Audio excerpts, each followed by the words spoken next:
నేను చూడలేనంటూ హీరో ఎవరు లేరన్న. మ్యాక్సిమం అందరి హీరోలు చూసాను. అమ్మాయిల ఫాలోయింగ్ ఎక్కువగా పెరగడం వల్ల నేను నా మనసు మారిపోయిందన్న.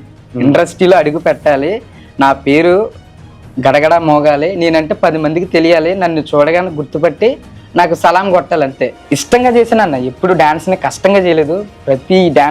ప్రతి మూమెంట్ అయినా ఇష్టంగా చేసేవాడిని. ఇంచుమించు ఒక 500 మంది తయారు చేశాను నా స్టూడెంట్స్ని. 500 మందికి డాన్స్ నేర్పించారు. రంగస్థలం కూడా షో నేను చేశానన్న. నా ఊరు నేను బాగు చేసుకోవాలని. ఉదాహరణకు చెప్పాలంటే మా ఊర్లో ఎమ్మెల్యే కూతురు కూడా నన్ను లవ్ చేసింది. అంటే ఇలా కొంతమంది ఉన్నారు. అంటే నా వయసులో నా తీర్మానం ఏంటంటే ఆస్తులు ఎలా సంపాదించుకుందాం అని కాదన్న, ఆత్మలు ఎలా సంపాదించాలన్న ఒక్క మంచి నిర్ణయం నేను తీసుకున్నాను. అండ్ స్టేట్ గవర్నమెంట్ సర్టిఫికెట్లు 8 ఉన్నాయన్న, సెంట్రల్ గవర్నమెంట్ సర్టిఫికెట్లు 4 ఉన్నాయన్న. జోడి ఇండస్ట్రీలో అడిగి పెట్టాలన్న గోల్ పోయి నా సమాజాన్ని నేను మార్చుకోవాలన్న గోల్ వచ్చిందన్న. నేను మరచిన నన్ను మరువలేదు, నేను విడచిన నన్ను విడువలేదు. ఏముంది నాలో యేసయ్యా, ఎందుకని నేనంటే ఇంత ప్రేమయా. ఏముంది నాలో యేసయ్యా, ఎందుకని నేనంటే ఇంత ప్రేమయా.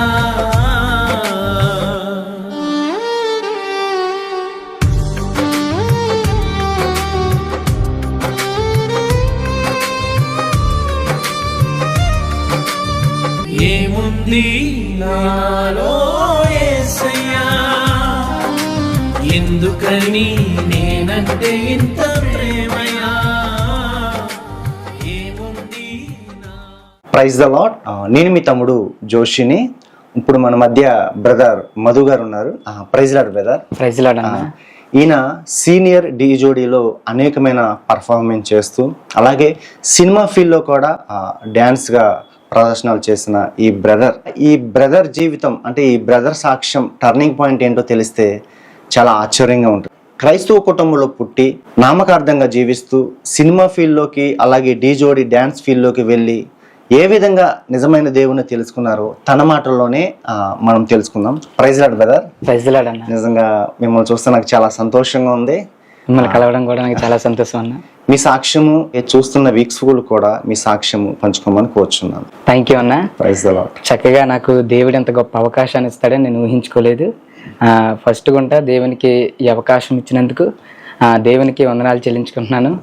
అలాగే మీకు ప్రత్యేకంగా వందనాలు చెల్లించుకుంటున్నాను అన్న.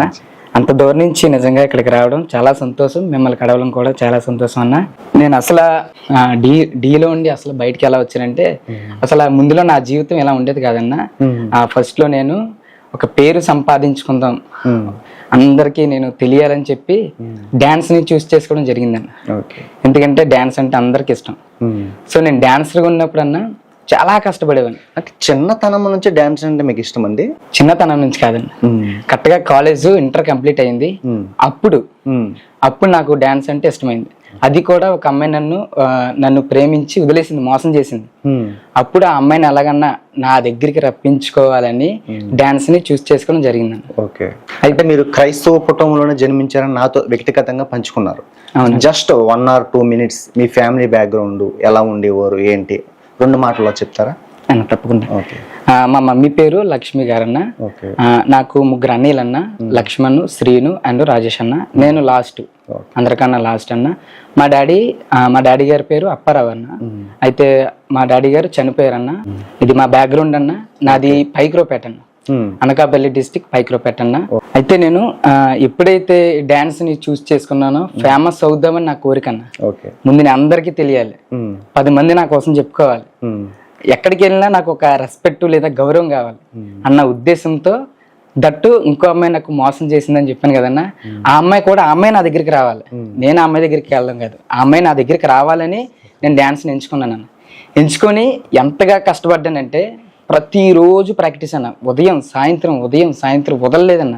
అసలు ఎంతగా ప్రాక్టీస్ చేసేవానంటే నేను ప్రాక్టీస్ చేస్తుంటే నా లోన్ ఉన్న ఇన్నర్ వేర్ కూడా తడిచిపోయేది ప్రాక్టీస్ కి. అంత కసి అంత పగ. డాన్స్ అంటే పిచ్చి అన్న నాకు అప్పుడు. ఆ రోజుల్లో డాన్స్ అంటే పిచ్చి. ఇప్పుడు ఆ కష్టమే నన్ను మొత్తం వందల మందికి వేల మందికి తెలిసేలా చేసింది. నేను ఎక్కడికి వెళ్ళినా నన్ను పలకరించేవాళ్ళు, అరే మదన్ వచ్చారా అని చెప్పి నా కోసం. అసలు చాలా డ్యాన్స్ పర్ఫార్మెన్స్ ఈ లోకంలో ఉన్నాయి. డీ జోడీలోకి మీరు ఎలా వెళ్ళగలిగారు? అసలు దానిలోకి మీరు ఎందుకని వెళ్ళాల్సి వచ్చింది బ్రదర్? నాకు వెళ్ళాలని లేదు కానీ అన్న, ఫస్ట్ నేను అందరిలో ఫస్ట్ పేరు సంపాదించుకోవాలని ఆశ అన్న. అయితే నేను బాగా కష్టపడ్డాను, చాలా కసిగా డాన్స్ చేసేవాడిని. 10 మంది నా బ్యాక్గ్రౌండ్ ఉండేవారు. వాళ్ళందరికీ నాకు కంపేర్ చేస్తుంటే నేను డాన్స్ చేసినప్పుడు కానీ ప్రాక్టీస్ చేసినప్పుడు కానీ వాళ్ళు ఆశ్చర్యపోయేవాడు నిజంగా. అంటే ఈ కష్టం నన్ను డీ వరకు తీసుకెళ్ళింది. అసలు డీలోకి ఎలా అడిగి పెట్టినంటే, నేను చేసిన ప్రాక్టీస్లన్నీ పోస్ట్ చేసి అన్న ఫేస్బుక్ లో కానీ లేదా టిక్టాక్, అప్పుడు టిక్టాక్ ఉండేదన్న. ఆ టిక్టాక్ లో పోస్ట్ చేసేటప్పుడు ఒకసారి చైతన్య మాస్టర్ చూశారు.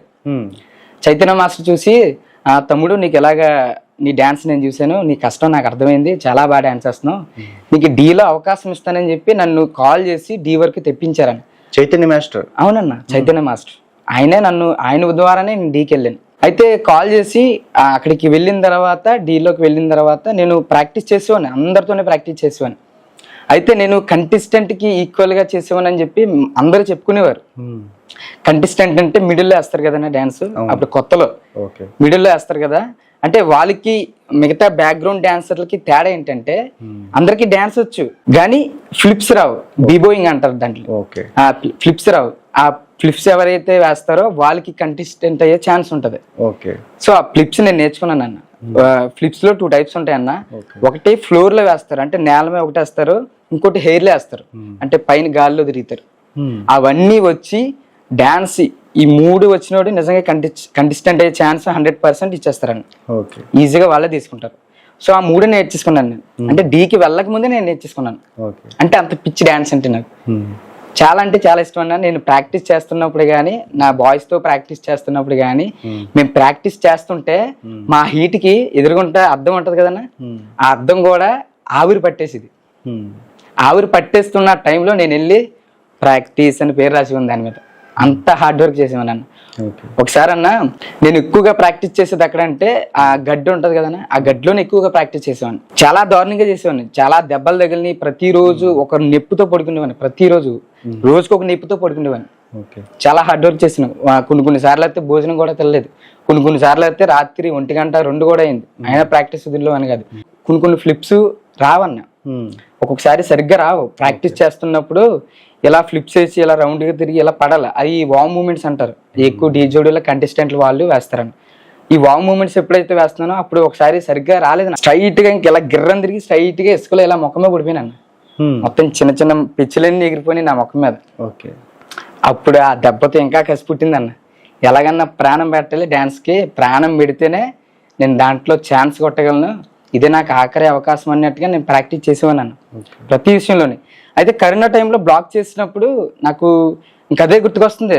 ఆయన నన్ను కొరియోగ్రాఫర్గా నన్ను తీసుకున్నారు. ఒకవేళ నేను ప్రాక్టీస్ చేయకుండా, ఆయనకి తెలిసినా లేకపోతే నేను ప్రాక్టీస్ చేయకుండా ఇలాగా డల్ అయిపోయినా ఆయన తీసుకోరేమో, నాకు ఇదే ఆఖరి అవకాశం అనుకుని నేను ఏం చేశానంటే, ఒకసారి కరోనా టైంలో పోలీసులు ఉన్నారన్న బయట, మా కాలనీ బయట ఎంట్రన్స్ లో క్లోజ్ చేశారు.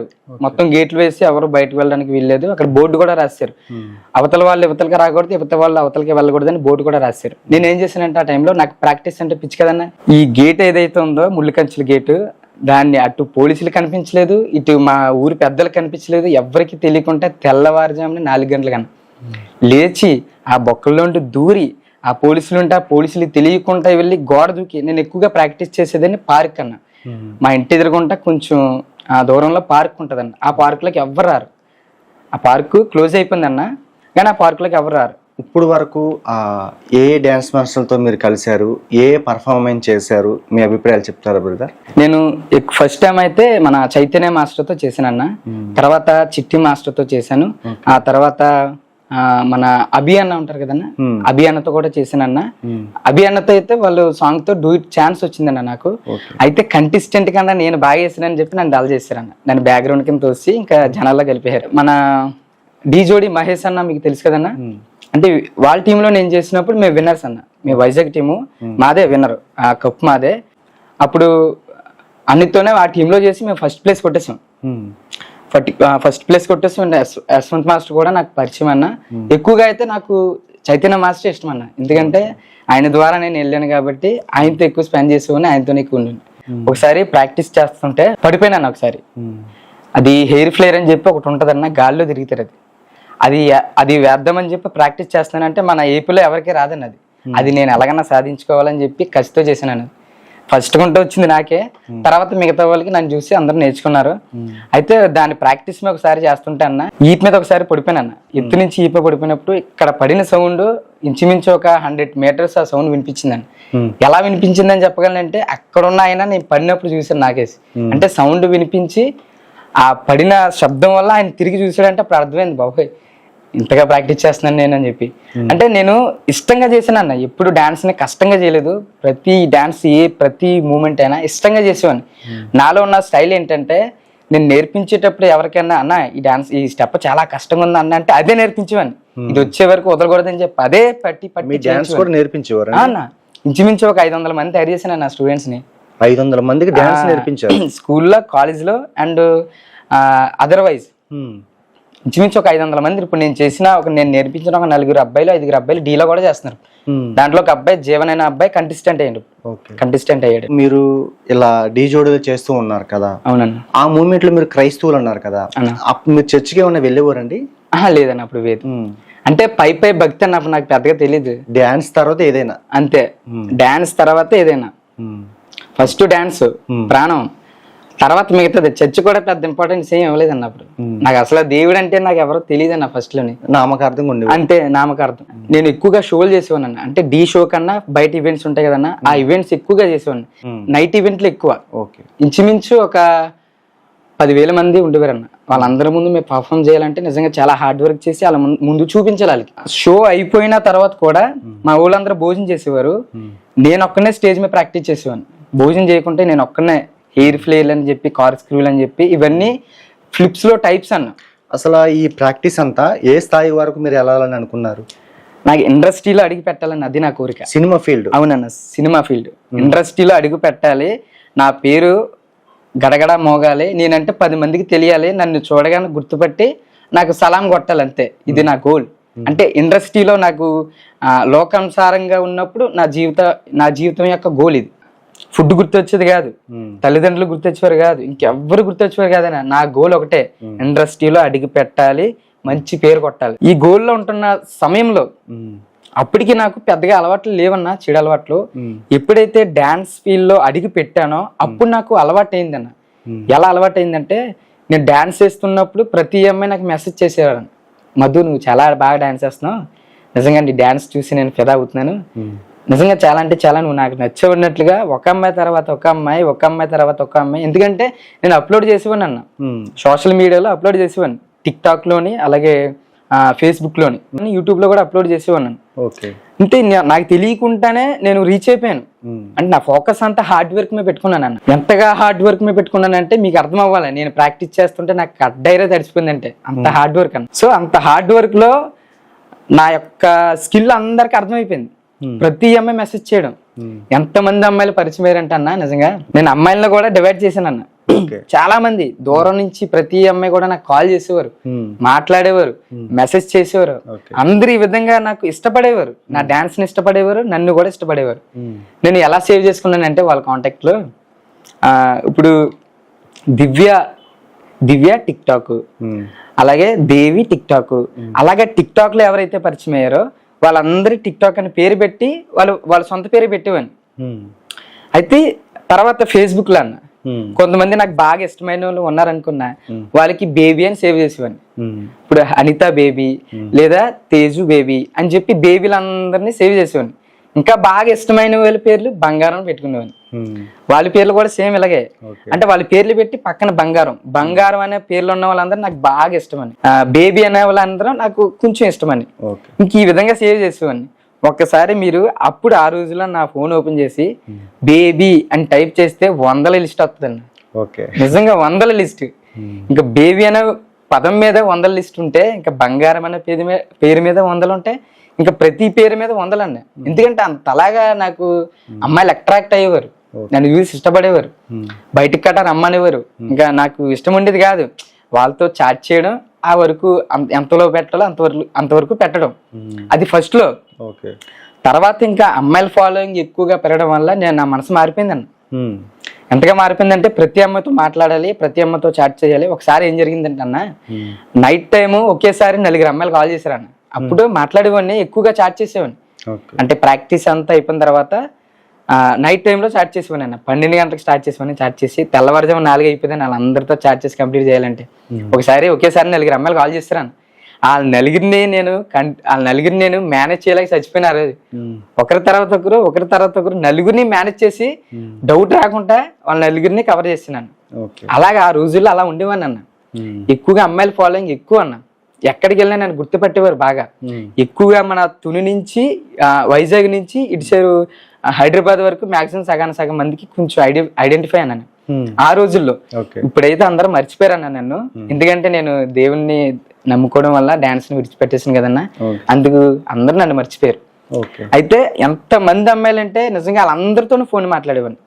కొన్ని బ్యాడ్ గా మాట్లాడేవాడిని, కొన్ని మంచిగా మాట్లాడేవాడిని. అప్పట్లో నాకు పెద్దగా మంచి లేదన్నా, ఎక్కువగా బ్యాడ్ గానే. అయితే మీరు ఇండస్ట్రీలోకి అడిగి పెట్టాలన్న గోల్ అని చెప్పారు, మరి అది మీ కళ నెరవేరిందా బ్రదర్? నేను డాన్స్ బాగా అలవాటు అయిన తర్వాత, డీలో బాగా చేసిన తర్వాత నాకు ఇండస్ట్రీలో ఫస్ట్ ఛాన్స్ వచ్చింది ఏంటంటే వెంకీ మామ అనే మూవీలో నాకు ఛాన్స్ వచ్చిందన్న. వెంకీ మామ వెంకటేష్ అన్న, వెంకటేష్ నాగ చైతన్య అనుకుంటా. ఓకే. ఈ మూవీలో నాకు ఛాన్స్ వచ్చింది నాకు డాన్సర్ గా. నాకు ఎవరి ద్వారా వచ్చిందంటే మా శేఖర్ మాస్టర్ ద్వారా వచ్చిందన్న. సాంగ్ కంప్లీట్ చేస్తాం. దాని తర్వాత ABCD 2లో వచ్చిందన్న. నా గోల్ ని నేను రీచ్ అయిన ఒక మంచి ఆనందం అయితే కలిగిందన్న. నేను చూడలేనంటూ హీరో ఎవరు లేరన్న. మాక్సిమం అందరి హీరోలు చూసాను, అయితే ఒక్కరిని నేను చూడలేదు. ఎవరంటే ప్రభాస్. అప్పుడు ఆ రోజుల్లో నాకు ప్రభాస్ అని అంటే చాలా ఇష్టం, ఆయన ఫ్యాన్ నేను. ఆయన ఒక్కనే చూడలేదు, నేను బెంగ అయిపోయినాను. మిగతా వాళ్ళందరితో నేను చూసానన్న, అందరితో కూడా డాన్స్ వేసాను. హీరో రంగస్థలం కూడా షో నేను చేశానన్న. రంగస్థలం షో కూడా చేశాను, డీ జోడీ కూడా చేశాను. అండ్ ఎక్కువగా లోకల్ షోస్ ఎక్కువ చేసేవాడిని. అప్పటికి నేను కంటెస్టెంట్ అయ్యే ఛాన్స్ దగ్గరలో ఉన్నాను. ఎప్పుడైతే ఈ కరోనా టైంలో అన్నా, ఈ కరోనా టైంలో ఎప్పుడైతే ప్రాక్టీస్ చేయడానికి వెళ్తున్నానో అప్పటికి నన్ను ఒక అన్న చూస్ చేసుకున్నారు. కొరియోగ్రాఫర్ వైజాగ్ పవన్ అన్న అని చెప్పి మీకు చెప్పిన కదా, పవన్ అన్న కొరియోగ్రాఫర్. ఆయన డీ జోడీ కొరియోగ్రాఫర్. ఆయన నన్ను ముందుగానే చూస్ చేసుకున్నారు. నా యొక్క టాలెంట్ ని గుర్తించి ముందుగానే ఆయన నన్ను తీసుకున్నాడు. తమ్ముడు నువ్వు ఎవరో ఒప్పుకున్నా నువ్వు వెళ్ళకు వాళ్ళ జోలికి, నేను ఆల్రెడీ నేను కలిపి చేద్దాం డీలోని నెక్స్ట్ సీజన్ అని చెప్పి మేము ఆల్రెడీ ప్లాన్ లోనే ప్రాక్టీస్ టైంలో నేను ఉన్నాను. అన్నకి మాట ఇచ్చాను. ఆ టైంలో నేను ప్రాక్టీస్ చేస్తున్నాను. నేను గోళ్ళ దూకి ఆ కంచెలన్నీ దాటి నేను ప్రాక్టీస్ చేస్తుండేవాడిని ప్రతిరోజు. అయితే నేను ఒకసారి చేస్తున్న టైంలో అనుకోకుండా ప్రతిరోజు నేను ఏం చేసేవానంటే, ఈ ఎర్లీ మార్నింగ్ 4 గంటలకు లేచేవాడిన, 12 గంటల వరకు ప్రాక్టీస్ చేసి వచ్చి భోజనం చేసి నా వీడియోలు చూసుకునేవాడిని. అంటే ఎలా డెవలప్ అవ్వాలి, ఇంకా ఏం నేర్చుకోవాలి, నేను ఇంకా ఎదగాలంటే ఈ విధంగా వీడియోలు చూసేవాడిని. అలాగే ఆ వీడియోలు అయిపోయిన తర్వాత మళ్ళీ సాయంత్రం వెళ్ళిపోయాను ప్రాక్టీస్ కి. ఎలాగంటేనా ఆ ప్రాక్టీస్ లో నా కళ్ళు లోనకపోయాయి, మా బాడీ అంతా సన్నంగా అయిపోయింది, చాలా నీరసంగా. చెప్పాను కదా, రోజుకు ఒక పెయిన్ తో పడుకునేవాడిని నేను. ప్రాక్టీస్ అంత హార్డ్ వర్క్ చేశాను నేను. ఎగ్జాంపుల్ చెప్పాలంటే నా డాన్సర్లో కంటెస్టెంట్లు, కొంతమంది కంటెస్టెంట్లు ఆ కంటెస్టెంట్ అవ్వడానికి 8 సంవత్సరాలు పట్టిందంటాను. అంటే ఆ స్కిల్ ఆ బాడీకి పట్టడానికి 8 సంవత్సరాలు పట్టిందంట. అదే స్కిల్ నా బాడీకి పట్టడానికి 4 సంవత్సరాలు పడేసిందన్న. అంత హార్డ్ వర్క్ చేశాను, నాకు పిచ్చి అంత డాన్స్ అంటే. అయితే ఆ ఫ్లోలో ఉన్నాను, ఆ ఫ్లోలో ఉండి ప్రాక్టీస్ చేస్తున్నాను. ఇప్పుడు ఎల్లుండి నాకు కొన్ని రోజుల్లో నాకు ఆన్లైన్ ఇంటర్వ్యూ ఉంది. ఆన్లైన్ ఇంటర్వ్యూ అంటే నేను డాన్స్ పర్ఫామ్ చేసి అన్నకి చూపించాలి. అన్నయ్య అని ఎవరో కొరియోగ్రాఫర్ పవన్ అన్నయ్య గారు ఉంటుంది కదనే, ఆ అన్నయ్య అని పై డైరెక్టర్లు పంపించాలి. డీలో డైరెక్టర్లు ఉంటారన్న. ఇప్పుడు నీ పర్ఫార్మెన్స్ నా పర్ఫార్మెన్స్ చూసిన తర్వాతే ఓకే ఈ అబ్బాయి అయితే బాగా చేస్తే పర్లేదు, డీలో తీసుకొచ్చి మనం ఆడియన్స్ అందరికి పర్లేదు అన్నట్టుగా వాళ్ళు చూస్ చేస్తారు మనం. అప్పుడు మనం ఏం చేయాలంటే మన వీడియోలు చూపించాలి, లేదా ఆఫ్లైన్ లో అయితే మన టాలెంట్ బయట చూపించాలి, వాళ్ళు ఎదురుగుంటా చేయాలి. సో నేను అప్పుడు కరోనా టైం కదన్నా, అప్పుడు వీడియో మేకింగ్ చేయడానికి 2 minutes వీడియో మేకింగ్ చేయడానికి వెళ్ళాను. 2 minutes చేసి అన్నకి చూపించేసాను, అన్న ఇదిగో నా వీడియో అని చెప్పి ఆ వీడియో చూపించాను. అన్న కూడా చాలా తమ్ముడు బుర్రబాటు చేస్తావు, నిజంగా ఎక్సలెంట్, చాలా ఈ వీడియో చూపిద్దాం అయిపోద్ది, ఇంకో 2 weeks లో మనం డీ స్టేజ్ ఎక్కేస్తాం అని చెప్పి. అన్ని గోల్ కూడా అదేనన్న, డీలో కొరియోగ్రాఫర్ గా చేయాలని ముందు నుంచి అన్నీ చేశాడు. కానీ అందరికి పబ్లిష్ అయ్యే కొరియోగ్రాఫర్ గా, ఒక పెద్ద కొరియోగ్రాఫర్ గా చేయాలని అన్ని గోల్. సో మేము చేస్తాం, ఆన్లైన్ ఆడిషన్ ఇచ్చాను, నేను ఇచ్చి అన్నకి వీడియో పంపించేశాను. పంపించేసిన తర్వాత ఇంకా నా ధీమాలో నేను డైలీ ప్రాక్టీస్లో ఉన్నాను. ఉన్నాక అప్పుడు నేను సడన్గా ఏం చేస్తున్నానంటే వీడియోలు చూస్తున్నాను. నా ప్రాక్టీస్ వీడియోలు నేను చూసుకుంటాను కదన్నా. నా ప్రాక్టీస్ వీడియోలు చూస్తుంటే దేవుడి వీడియో ఒకటి వచ్చిందన్న. అది కరెక్ట్గా కరోనా టైం, అంటే 2019 లేదా 20 ఈ మధ్యలో నాకు ఆ దేవుడి వీడియో సడన్గా ఒకటి వచ్చిందన్న. ఇది ఆన్లైన్లో స్క్రోల్ చేస్తుంటే నా డాన్స్ వీడియోలు చూద్దామని చెప్పి స్క్రోల్ చేస్తుంటే ఆ దేవుడి వీడియో ఒకటి వచ్చిందన్న. ఆ దేవుడి వీడియో ఒకటి వచ్చిన తర్వాత నేను చూడలేదు, ఫస్ట్ స్క్రోల్ చేశాను. ఇలాగ వస్తాయిలే మనకి అలవాటే కదా అని చెప్పి తీసాను. ఆ టైటిల్ కూడా తమ్మునేల్ ఎలా ఉందంటే అన్న, ఈ కరోనా ఎందుకు వచ్చిందో తెలుసా, ఇది వినకపోతే నువ్వు చనిపోతావు అన్నట్టుగా ఆ తమ్మునేల్ డిఫరెంట్ గా పెట్టాడన్న. నేను ఫస్ట్ టైం చూసినప్పుడు అది డిఫరెంట్ గా ఆలోచించాను. ఈటిలా ఉంది, కరోనా ఎందుకు వచ్చింది, అవును చాలా మంది చనిపోతున్నారు కదా, నేను చనిపోతే అన్న ఆలోచన వచ్చింది నాకు ఫస్ట్ టైం చూసినప్పుడు. అంటే వీడియో చూడలేదు, తమ్మునేల్ చూసినప్పుడు ఎలాగ వస్తాయని స్క్రోల్ చేసి స్కిప్ చేసి పైకి తీసాను. మళ్ళీ నా డాన్స్ వీడియోలు చూసుకుంటున్నాను. మళ్ళీ చూసుకుంటుంటే అలా గంట తర్వాత మళ్ళీ అదే వచ్చింది. మళ్ళీ అదే వస్తే మళ్ళీ ఆలోచించాను, ఇదేంటి ఇది వస్తుంది, నిజంగా కరోనా తెలుసుకుందామా అన్నట్టుగా అనుకున్నాను అన్న. అప్పుడు ఓపెన్ చేయలేదు, చూద్దాంలే తర్వాత ఎప్పుడన్నా చూద్దాంలే అని స్క్రోల్ చేశాను. స్క్రోల్ చేసి భోజనం చేసి మధ్యాహ్నం పడుకునే సమయంలో మళ్ళీ ఫోన్ నొక్కుంటున్నాను. మళ్ళీ ఫోన్ నొక్కొని ఫోన్ చేస్తుంటే మళ్ళీ అదే వచ్చిందన్న. అప్పుడు ఆలోచించాను, ఇదేంటి ఇన్నిసార్లు వచ్చింది, చూద్దాం ఒకసారి చూసి పరిచెత్తే ఇంక మనకు సంబంధం లేదు పక్కపోవచ్చు అన్నట్టుగా వీడియో ఓపెన్ చేశాను అన్న. ఎప్పుడైతే వీడియో ఓపెన్ చేసా, ఒక్క వీడియోనా ఇంచుమించు కొడితే 4-5 నిమిషాలు కూడా ఉండదని అది. ఆ ఒక్క వీడియో చూసానన్న, ఆ ఒక్క వీడియో వల్ల నేను ఆలోచించడం స్టార్ట్ చేశానన్న. ఆ ఒక్క వీడియోలో దేవునికి సంబంధించిన విషయాలు చెప్పాడన్న. ఏముండే బ్రదర్, అసలు నీ హృదయాన్ని కదిలింప చేయాల్సిన విషయాలు దాంట్లో ఏముంది అంటే, కరోనా ఎందుకు వచ్చింది అసలు, ఈ కరోనా నుంచి దేవుడు నీ ప్రాణాన్ని కాపాడాలంటే నువ్వు పుస్తకాన్ని బైబిల్ని చదవాలన్నాడన్న. ఆ మాట నన్ను ఆకర్షించింది. ఎందుకంటే ఆ టైంలో చాలా మంది నా స్నేహితులు కొంతమంది చనిపోయారన్న. మా కాలనీలో కూడా 2-3 చనిపోయారు కరోనా వల్లే. ఇంచుమించు ఆ సోషల్ మీడియా కదన్నా, చాలా మంది డిఫరెంట్ వార్తలు చూసుకుని డిఫరెంట్ సిచ్యువేషన్లో అందరూ చనిపోయేవారు. ఇవన్నీ నాలో ఉన్న భయాన్ని ఇంకా రెట్టింపు చేసాయి. నెక్స్ట్ నువ్వైతే అన్న ఆలోచన వచ్చి, లేదా నెక్స్ట్ మన ఫ్యామిలీలో ఎవరన్నా చనిపోతే ఈ ఆలోచన వచ్చాయి. ఎప్పుడైతే ఈ ఆలోచన వచ్చాయో, ఎప్పుడైతే ఈ వీడియో చూసానో అప్పుడు ఆలోచించుకున్నాను. అంటే అప్పుడు నేను బతికి బయటపడాలంటే, లేకపోతే నేను బ్రతకాలంటే ఈ కరోనా నుంచి బైబిల్ చదవాలా, అదేట్రా అనుకున్నాను. సరేలే ఏమైంది, పుస్తకం ఇదే కదా, తిప్పి కొడితే ఒక 500 పేపర్లు ఉంటాయేమో, సరదాగా చదువు పడేచ్చు అనుకున్నాను. నిజంగా అన్న, బైబిల్ సరదాగా చదివానన్న. నిజంగా చాలా సింపుల్ గా సరదాగా చదివేద్దావరా అన్నట్టుగా సరదాగా చదివానన్న. చదివి కొలిది అన్న నా హృదయం పట్టేసుకుందన్న. నిజంగా నా హృదయం పట్టేసుకుంది. చదివి ప్రతిరోజు ఇంకా దీనికి ఏ టైం నేను ప్రాక్టీస్ చేసేవాడిని, ఉదయాన్నే 4 గంటలకి వెళ్ళి 12 గంటల వరకు ప్రాక్టీస్ చేసేవాడిని అన్న. ఆ ప్రాక్టీస్ టైం బైబిల్కి ఇచ్చానన్న. అంటే అప్పుడు నేను చనిపోతానన్న భయంలో ఉన్నానన్న. నా ఫ్రెండ్స్ అందరూ చనిపోయారు, కొంతమంది అక్కడక్కడ. అండ్ నా ఫ్యామిలీ, నా కాలనీ వాళ్ళు కూడా 2-3 చనిపోయారన్న. అండ్ ఎక్కడ చూసినా సోషల్ మీడియాలో చనిపోతున్నారు అన్న భయం నన్ను వెంటాడిసింది. ఇప్పుడు నేను చనిపోతే నా గోల్ నేను మిస్ అయిపోతాను, నేను ఇండస్ట్రీలో అడిగి పెట్టాలన్న గోల్ నేను మిస్ అయిపోతాను అన్న భయం పడేసుకుంది. అందుకే బైబిల్ చదవాలి. అందుకే సింపుల్ గా చదువు పడేద్దాం, బైబిల్ని చదువు పక్కన పెడేద్దాం అన్న ఆలోచనతోనే చదివానన్న. సరదాగా చదువుదాన్ని బైబిల్ చదివాను అంతే. నిజంగానన్న సరదాగా చదువుదానన్న ఆ ఆలోచనతో స్టార్ట్ చేశానన్న. ప్రతిరోజు ఉదయం 5 నుంచి 6 అధ్యాయాలు చదివేవాడిని, మళ్ళీ సాయంత్రం 5 నుంచి 6 అధ్యాయాలు. ఇలా ప్రతిరోజు చదవడం వల్ల ఒక తెలియని నాలో పాపాలన్నీ బయటపడడం స్టార్ట్ చేశాను.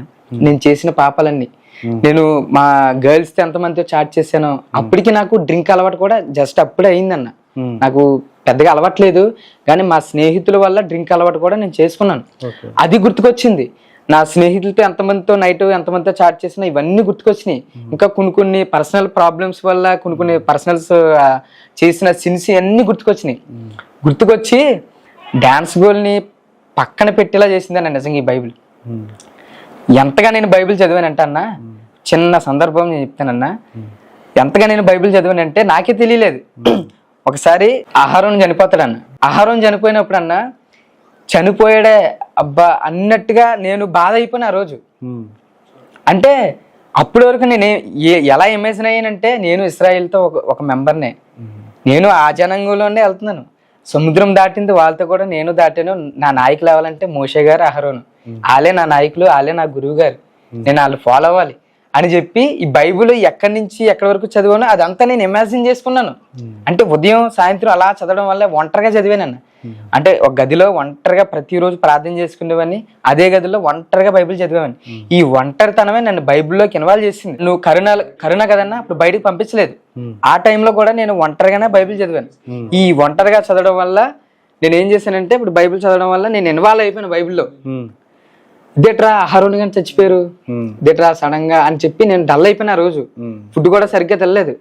అంటే చనిపోయాడన్న బాధ ఉండిపోయింది అన్న మనసులోని. రమణ అన్నయ్య అని చెప్పి నన్ను బైబిల్లో బాగా గైడెన్స్ ఇచ్చాడన్న. అన్ని వల్ల నేను కొంచెం బైబిల్ బాగా నేర్చుకున్నాను. రమణన్న గాని, జాన్ అన్ని గాని, నాన్నన్ని గాని, వీళ్ళు ముగ్గురు నాకు బైబిల్లో బాగా సపోర్ట్ చేశారన్న. అయితే ఆ రమణ అన్నయ్య అనే ఒక అన్నయ్య నా దగ్గరికి వచ్చి నన్ను అడుగుతున్నాడు, ఎరా తమ్ముడు డల్లగా ఉన్నావు అని చెప్పి నన్ను అడుగుతున్నాడు. అడుగుతుంటే ఏమన్నా ఈరోజు మా నాయకుడు చనిపోయాడు అహరోను, నాకు ఏదోలా ఉందన్నా అంటే అప్పుడే అన్నీ చెప్పాడు నాకు. అహరోన్ చచ్చిపోతే ఏడుతున్నాడు, ఆయన చచ్చిపోయింది ఎప్పుడు 3-4 సంవత్సరాలు అవుతుంది ఆయన చచ్చిపోయి, ఆయన ఎప్పుడో చచ్చిపోతే ఆయన ఎక్కడో చచ్చిపోతే నువ్వు ఏడుతున్నావు, నువ్వు బాధపడుతున్నావు అన్నాడు. అప్పుడు ఏమన్నా నాకు తెలియదన్నా, నాకు బాధ ఉండిపోయింది మనసులో, నాకు నిజంగా చాలా బాధ ఉండిపోయింది అన్న. అంటే అప్పుడు అన్నీ నాకు ఇచ్చిన భరోసా ఏంటంటే, తమ్ముడు బైబిల్లో నువ్వు ఇన్వాల్వ్ అయిపోయావు, నువ్వు బైబిల్ లోపలికే వెళ్ళిపోయావు, సూపర్ చదువుతున్నావు తమ్ముడు, బైబిల్ ఇలాగే చదువు, దేవుడు నిన్ను గొప్పగా వాడుకుంటాడు, మంచిగా సమాజానికి తీర్చిదిద్దుతాడని చెప్పాడు అని బాగా సపోర్ట్ చేశాడు. అదే ఫ్లోలో నేను చదువుతున్నాను. అప్పటికి నా డాన్స్ ఫీల్ ని వదలలేదు, కరోనా టైం కాబట్టి పక్కన పెట్టాను అంతే, నాకు ప్రాక్టీస్ అవ్వక. అప్పటికి నా డాన్స్ ఫీల్ ని వదలలేదు, అప్పటికి కొన్ని నా చెడు అలవాట్లు కూడా నేను వదలలేదు. అవన్నీ పక్కన పెట్టే నేను ఈ బైబిల్ స్టడీ అనే స్టార్ట్ చేశాను. చదువుతుంటే ఒకసారి సందర్భం వచ్చిందన్న, యేసుక్రీస్తు వారిని హింసిస్తారు కదన్నా, కొడతారు. ఆ సైనికులు ఎలా కొడతారంటే ముసుకేసేస్తారన్న, ఎడాపెడ ముఖం మీద ఎక్కడ పడితే అక్కడ గుద్దేస్తారన్న. గుద్దేసి ఎలా పడితే అలా గుద్దేసి, ఎలా పడితే అలా కొడేసి, ఇలా ముసుగు తీసి, యేసు ప్రభు వారిని అన్న ఇలా ముసుగు తీసి, రాజా మీరు యూదులకి రాజు కదా, నువ్వు దేవుడు కుమారుడు కదా, ఫస్ట్ మేము ఎవరు కొట్టారు మీరు చెప్పండి అని చెప్పి యేసుక్రీస్తుతో ఆడుకుంటారన్న. ఆడుకున్నప్పుడు ఆయన సైలెంట్ గా ఉంటారన్న. నాకు ఆ సందర్భం చదివినప్పుడు నిజంగా బాధ అనిపించింది అన్న. సొంత రక్షకుణ్ణి ఎంత మంచివాడు యేసయ్య, నిజంగా చాలా గొప్పవాడు, అలాంటి ఆయనతో ఏంట్రా వీళ్ళు ఇలాగా కొడుతున్నారు, ఇలా హింసలు పెడుతున్నారు, ఇలా బాధ పెడుతున్నారు, అయినా ఆయన ఏమనట్లేదు అని చెప్పి నాకు బాధ కలిగింది అన్న. అంటే ఆ సందర్భంలో అప్పుడు ఉన్నాను నేను, బాధ కలిగింది. అప్పటికి నాకులో కొంచెం తెలియని మార్పు స్టార్ట్ అయింది. ఆ తర్వాత మళ్ళీ అలా డైలీ చదువుతుంటే అప్పుడు యేసుక్రీస్తు వారిని కొడతారన్న. సిలువ ఉన్నప్పుడు బల్లి పోటు పొడుస్తారు కదన్నా, ఈ పొడిచినప్పుడు వీళ్ళందరూ యేసుక్రీస్తుని హింసలు పెడుతున్నప్పుడు ఈ బాధలన్నీ భరిస్తూ అప్పుడు నేను అనుకున్నానన్న, యేసుక్రీస్తు దేవుడు కదా, ఒక్కసారి ఈయన కోపడితే మొత్తం అందరు గుండైపోతారు. ఆ సందర్భంలో ఉన్నాను, దగ్గరికి వస్తున్నాను, గుండైపోతారు చూడు, ఆయన హింసలో పెడతారు కదా చూడు, నాకు తెలిసి ఆయన అందరినీ నరికేస్తాడు అనుకునేవాడిని నేను, నాకు తెలియక. అయితే హింసలు పెడుతున్నారు ఒక పక్క నుంచి, సొంత స్నేహితులు 12 మంది శిష్యులు పారిపోయారు, వీళ్ళందరూ హింసలు పెడుతుండే, వీళ్ళందరూ ఈ విధంగా ఉన్న యేసుక్రీస్తు వారు సిలువ ముందు ఒకే ఒక్క మాట పలికితారన్న, తండ్రి వీరేమి చేయుచున్నారో వీరు వెరుగరు గనక వీరిని క్షమించండి. ఆ ఒక్క మాట అన్న నా హృదయాన్ని తాకేసిందని నిజంగా.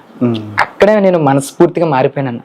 నిజంగా అదేంట్రా వీళ్ళందరూ హింసలు పెడుతున్నా, వీళ్ళందరూ కొట్టినా, ముళ్ళు కీరటం పెట్టినా, సొంత స్నేహితులే పారిపోయినా, ఇంతమంది ఇదంతా చేస్తున్నా ఆయనేట్రా అమ్మ క్షమించమని, ఎలాంటి మనసురా, ఎంత గొప్ప మనసురా అని చెప్పి నిజంగా అక్కడ నేను టర్న్ అయ్యానన్న. అక్కడే ఈయన కోసం డాన్స్ అయితే నా ప్రాణాన్ని వదిలేసుకుంటాను అన్న స్టేజ్కి వెళ్ళిపోయినాను నేను. అప్పుడే నేను నా చెడు అలవాట్లన్నీ వదిలేశాను. అప్పుడే నేను తీసుకున్న నిర్ణయాలన్నీ కప్పిడేసుకున్నాను. ఇంత గొప్ప దేవుడా, నేను చదువుతున్న దేవుడు ఇంత మంచివాడా, అంటే నేను కూడా ఈయనకిలా ఉండాలి. నేను చేసిన అవన్నీ గుర్తుకొచ్చినాయి అన్న, నేను చేసిన పాపాలన్నీ గుర్తుకొచ్చినాయి, నేను చేసిన ఇవన్నీ గుర్తుకొచ్చినాయి. అయితే ఎప్పుడైతే అవన్నీ గుర్తుకొచ్చినాయో నేను వెంటనే డిసైడ్ అయ్యానన్న, ఇలాంటి మంచి వ్యక్తి కోసం నేను బ్రతకాలి, ఇలాంటి మంచి యేసుక్రీస్తు వారి కోసం నేను జీవించాలి, ఎందుకంటే ఆయన చాలా మంచివాడు, నా కోసం ప్రాణం పెట్టాడు, నిజంగా నన్ను రక్షించడానికి నా కోసం భూమి మీదకి వచ్చాడు. నన్ను పాడు చేస్తున్నది ఏంటో కాదు, నన్ను డాన్సే పాడు చేస్తుంది. ఆ డాన్స్ వల్లే చాలా మంది అమ్మాయిలకి నేను దగ్గరయ్యాను, చాలా మంది నన్ను తాగడానికి ప్రేరేపించారు, నేను తాగాను. అండ్ చాలా చెడు అలవాట్లన్నీ అలవాటైనాయి. కానీ ఈ బైబిల్ చదువుతుంటే నాకు అన్ని మంచిగానే వస్తున్నాయి అన్న. మంచి మార్గం ఏర్పడినాక నాకు అక్కడే అర్థమైపోయింది ఇవన్నీ ఈ చెడంతా పక్కకు పోతున్నట్టు, ఒక తెలియని మంచి నా హృదయంలోకి వస్తున్నట్టు నాకు ఫీల్ వచ్చిందన్న. నిజంగా ప్రతిరోజు రాత్రి ప్రార్థన చేసుకునేవాడిని. రాత్రి 1 గంట ఆ టైంకి ప్రతిరోజు లేచి ప్రార్థన చేసుకునేవాడిని. ఏడ్చేసేవాడిని ఆయన దగ్గర, తండ్రి నన్ను క్షమించండి తండ్రి, నేను ఎన్నో పాపాలు చేశాను, ఎన్నో పొరపాట్లు చేసిన తండ్రి, నన్ను క్షమించండి తండ్రి అని చెప్పి ప్రతిరోజు నేను ప్రార్థన చేసుకునేవాడిని. అప్పుడు ఎప్పుడైతే అలా మారు మనసు కలిగిందో అప్పుడు నేను ఒక నిర్ణయం తీసుకున్నాను, నా కోసం చనిపోయిన వ్యక్తి కోసం నేను బ్రతకాలి, నా కోసం భూమి మీదకి వచ్చిన ఆ యేసుక్రీస్తు వారి కోసం నేను పవిత్రంగా బతకాలి అని మంచి నిర్ణయం తీసుకొని ఇంకా నేను అప్పటి నుంచి మారిపోయాను.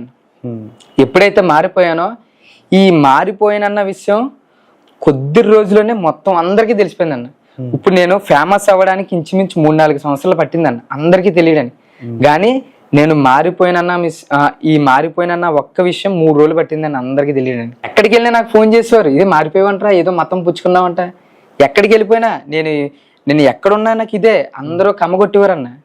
మారిపోయావంట, దేవుడు గొర్రెపెట్ట అయిపోయావంట, ఏంటి డాన్స్ వదిలేసినట్టేనా అని చెప్పి చాలా మంది అన్న. ఆఖరికి ఏ మాస్టర్ అయితే నన్ను తీసుకున్నారో, చైతన్య మాస్టర్ అన్న, ఈ చైతన్య మాస్టర్ కూడా నన్ను చాలా సార్లు కమ్మగొట్టారన్న. చాలా సార్లు రే గొర్రెబిడ్డ వచ్చిందిరా చూడండి అని చెప్పి చాలా సార్లు కమ్మగొట్టేవారన్న. నేను ఎక్కడా బాధపడలేదన్న. నిజంగా అలా ఎప్పుడైతే అలా కమ్మగొట్టేవారో అప్పుడు నేను హ్యాపీగా ఫీల్ అయ్యాను. ఎందుకంటే నాకు బైబిల్ అర్థమైంది, దేవుడు అర్థమయ్యాడు. అప్పుడు ఆ ఒక్క విషయంతో నేను ఎప్పుడు కూడా బాధపడలేదన్న. డాన్స్ ని విడిచిపెట్టానన్న విషయం కూడా నేను ఎప్పుడు బాధపడలేదు. అయితే ఎప్పుడైతే డాన్స్ ని విడిచిపెట్టానో ఇప్పుడు నాలో ఒక జనం అనేది స్టార్ట్ అయిందన్న. బతికితే నీతిగా నిజాయితీగా బ్రతకాలి. ఇప్పుడు నా సమాజం అంతా పాడైపోయింది.